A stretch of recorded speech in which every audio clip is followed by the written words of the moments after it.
Bonjour, nous allons vous parler des microalgues, puis de leurs besoins et les conséquences de leur sédimentation. Les microalgues sont des organismes microscopiques constitués d'une ou plusieurs cellules. Elles peuvent vivre seules ou en colonie. On peut les classer dans différentes familles comme celles des diatomées, des dinoflagellés ou bien des coccolithophoridés. On les retrouve dans tous les milieux à condition qu'ils soient humides. Pour vivre, les végétaux ont besoin de lumière, de minéraux et d'eau. Pour vérifier cette hypothèse, nous avons mis en culture des microalgues mi-septembre. Dans le pot témoin, nous avons mis de l'eau, de l'engrais et de la lumière. Nous avons testé dans de l'eau de mer et de l'eau douce. Les algues s'y sont développées 1 mois et demi après. Dans ces pots, nous n'avons pas mis d'engrais, les algues sont moins présentes. Ceux-ci n'ont pas eu de lumière et les algues ne se sont pratiquement pas développées. Les algues sont capables, comme les autres végétaux, de photosynthèse, c'est-à-dire qu'elles produisent de la matière organique à partir de matière minérale, et sont une grande source de dioxygène pour la planète. À Océanopolis, les cultures sont faites dans de grandes cuves comme celle-ci. Pour éclairer une des cuves et participer au développement durable, Océanopolis a essayé d'utiliser des LED, mais malheureusement les algues se développent plus doucement. Merci pour ces explications, mais que deviennent les algues après leur mort? Eren, je vais t'expliquer les différentes étapes de la sédimentation. Les microalgues sont très nombreuses en milieu aquatique. Microalgues.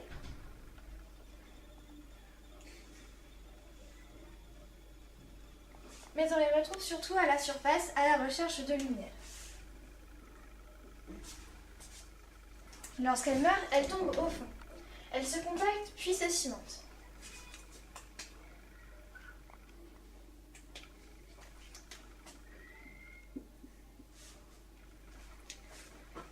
Donc cela forme une nouvelle couche de roches appelée roche sédimentaire.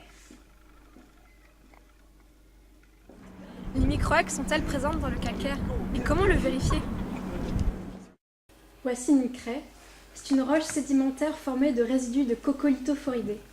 Ces algues de l'ordre du nanomètre sont caractérisées par la présence d'un squelette externe composé de plaques calcaires sphériques. Un test à l'acide chlorhydrique permet de vérifier la nature de cette roche avec laquelle le calcaire réagit par effervescence.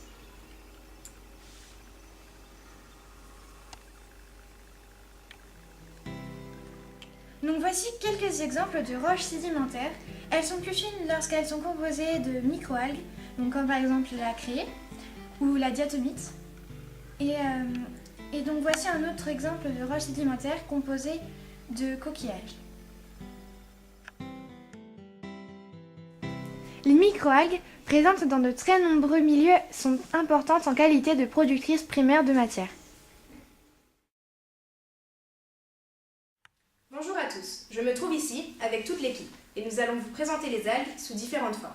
En premier, son rôle dans la chaîne alimentaire. En deuxième, son rôle néfaste avec l'eutrophisation. Commençons avec un de nos reporters. Nous nous trouvons ici près d'un laboratoire dans lequel la culture du phytoplancton est très importante car il sert à nourrir indirectement certains animaux d'Océanopolis. Mais qu'est-ce que c'est la chaîne alimentaire ?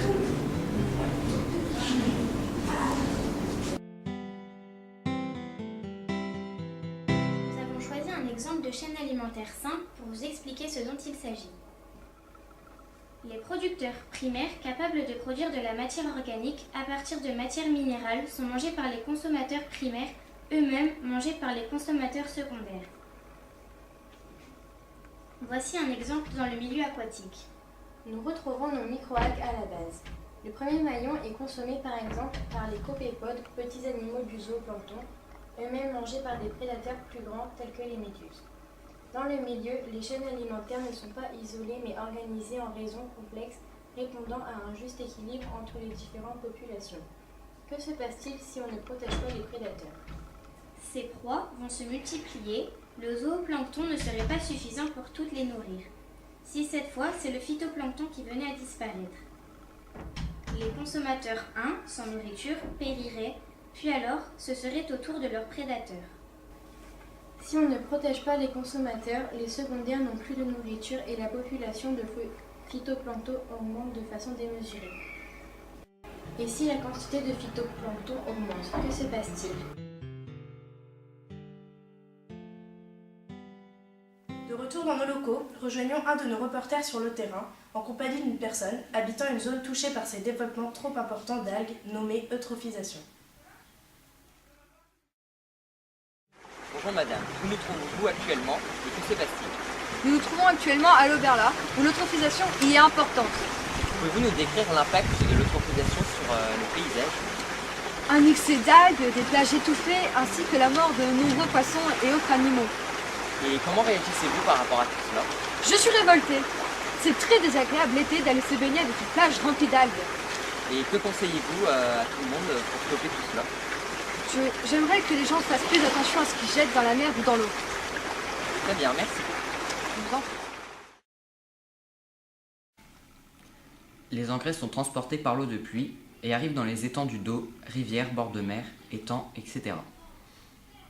Ces déchets font développer les algues en surface, ce qui empêche le soleil de bien passer et d'alimenter les algues du fond qui nourrissent les poissons.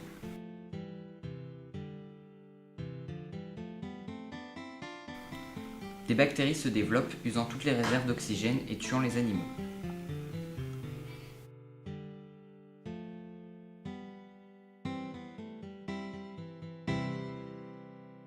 Au terme de cette étude, on peut conclure que les algues, premier maillon des chaînes alimentaires aquatiques, ont un rôle essentiel pour le milieu. Parfois en surpopulation, comme en cas d'eutrophisation, elles sont présentes dans nos paysages. Mais ont-elles d'autres liens avec l'homme? Peut-on trouver d'autres utilités aux microalgues dans nos vies de tous les jours? Nous avons vu précédemment que les algues microscopiques étaient présentes partout. Mais ont-elles un intérêt pour l'homme? Et les utilisent-ils? Nous nous trouvons devant le magasin de Biocop de Plougastel pour interviewer Monsieur Le Guen, le gérant de Biocop, et pour nous informer sur la spiruline. Bonjour Pierre. Bonjour Marine. On entend parler de plus en plus souvent de la spiruline. Mais qu'est-ce réellement? Alors la spiruline est une algue, précisément de ce qu'on appelle une microalgue, qui se développe dans l'eau douce. C'est pas une algue d'eau de mer. Et qui est connue pour ses propriétés. Elle détient beaucoup de propriétés en oligo-éléments, en sels minéraux. Elle détient les records de fer, par exemple, mais aussi de bêta-carotène et de protéines. Voilà. D'accord. Sous quelle forme peut-on la trouver? En général, on la trouve ou en poudre ou en comprimé. Et alors, par contre, elle peut se trouver aussi comme ingrédient dans d'autres aliments, comme les pâtes, par exemple, la spiruline. Bon, je pense aux pâtes précisément, mais dans d'autres aliments, elle peut être en addition, quoi. Quels en sont les bienfaits? Précisément les carences contre la fatigue. C'est une protection de l'organisme. Stimule les défenses immunitaires, détoxine le corps et combat l'anémie et régule la faim. Donc vraiment un aliment miracle. Quels sont les principaux consommateurs de la spiruline? Alors les principaux, ce seraient par exemple les sportifs de haut niveau, et puis tous les gens qui ont des carences, en fer par exemple, on voit chez nous la clientèle féminine particulièrement, les convalescents qui ont besoin d'apports minéraux, comme elle a une valeur nutritionnelle très élevée, elle est utilisée aussi contre la malnutrition. Donc dans le tiers-monde par exemple, c'est un des ingrédients qu'on met actuellement parce qu'elle a un fort apport en nutrition. Ouais. Combien coûte-t-elle à peu près? Elle coûte cher. C'est pour ça qu'on l'a fait en vrac, nous, parce que comme ça on n'a pas les frais d'emballage ou de conditionnement. Chez nous, elle est à 112 € le kilo. Par contre, c'est une spiruline de qualité. On a une traçabilité optimale. On a même des gens de pharmacie qui en vendent, qui viennent la prendre chez nous. Constatez-vous une augmentation des ventes ces dernières années? Oui, ouais, la spiruline, surtout dans comme je le disais tout à l'heure, dans l'addition, dans les ingrédients comme les pâtes, etc., on en voit de plus en plus. La spiruline, on la retrouve de plus en plus. Ça devient de moins en moins confidentiel, mais ça reste quand même quelque chose qui est encore pas très connu. Ouais. D'accord. Merci de votre disponibilité. Voilà, merci, je vous en prie. Merci pour vous, les choses.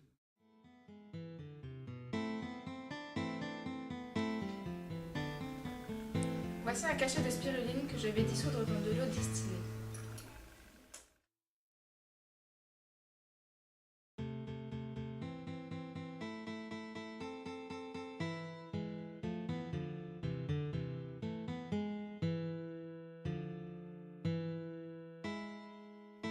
allons observer au microscope les microalgues dont le cachet est normalement constitué. C'est une microalgue de la famille des cyanobactéries. Elle est de couleur verte et mesure environ 1/10 de millimètre et est presque invisible à l'œil nu.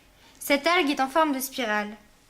Cette microalgue est principalement produite dans le sud de la France, mais nous avons trouvé dans le sud de la Bretagne et plus précisément à la Riade d'Etel une culture de spiruline tenue par Mathieu Fourneau et Bernard Guilliot. Mais quelles sont les utilités des autres algues? On peut voir que beaucoup d'algues sont utilisées dans la cosmétique. On peut fabriquer du verre bio grâce à elles. Elles permettent de fabriquer de la fibre optique et ainsi aident aux télécommunications. Elles sont très prisées en médecine. Elles contribuent également à fabriquer du biocarburant. Les diatomées permettent de filtrer les eaux usées. Les algues occupent donc une place très importante dans la société de nos jours et leur popularité ne cesse de s'accroître. Franchement, là, on applaudit. Le rejet de CO2 dans l'air entraîne une diminution du pH dans les océans et affecte la fixation du calcaire par les microalgues. Cela devrait limiter leur développement et donc entraîner la disparition d'une importante source de dioxygène sur Terre.